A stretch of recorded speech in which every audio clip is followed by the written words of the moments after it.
2.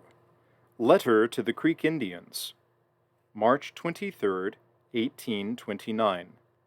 Friends and brothers, by permission of the Great Spirit above and the voice of the people, I have been made a President of the United States, and now speak to you as your father and friend, and request you to listen.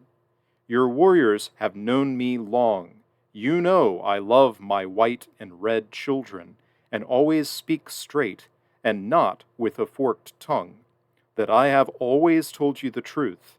I now speak to you as my children in the language of truth.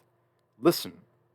Your bad men have made my heart sicken and bleed by the murder of one of my white children in Georgia. Our peaceful Mother Earth has been stained by the blood of the white man and calls for the punishment of his murderers, whose surrender is now demanded under the solemn obligation of the treaty which your chiefs and warriors in council have agreed to. To prevent the spilling of more blood, you must surrender the murderers and restore the property they have taken. To preserve peace, you must comply with your own treaty. Friends and brothers, listen. Where you now are, you and my white children are too near each other to live in harmony and peace.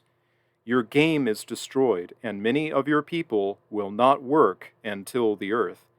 Beyond the great river Mississippi, where a part of your nation has gone, your father has provided a country large enough for all of you, and he advises you to remove to it.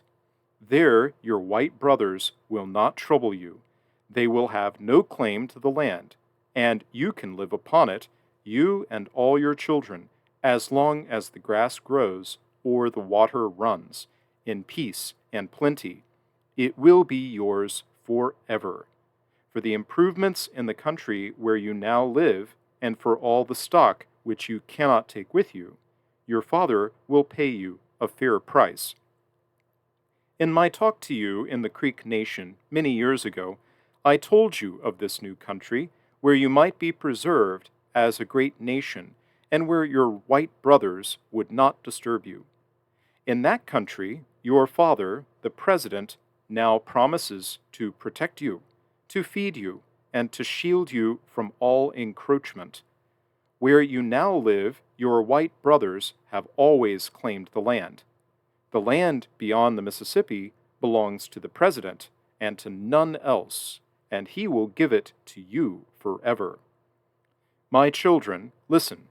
The late murder of one of my children in Georgia shows you that you and they are too near to each other.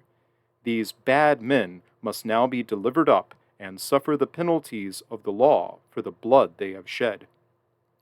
I have sent my agent and your friend, Colonel Crowell, to demand the surrender of the murderers, and to consult with you upon the subject of your removing to the land I have provided for you west of the Mississippi, in order that my white and red children may live in peace, and that the land may not be stained with the blood of my children again.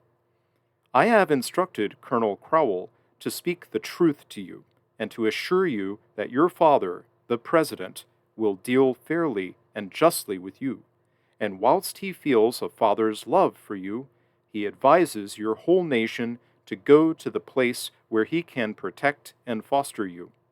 Should any incline to remain and come under the laws of Alabama, land will be laid off for them and their families in fee.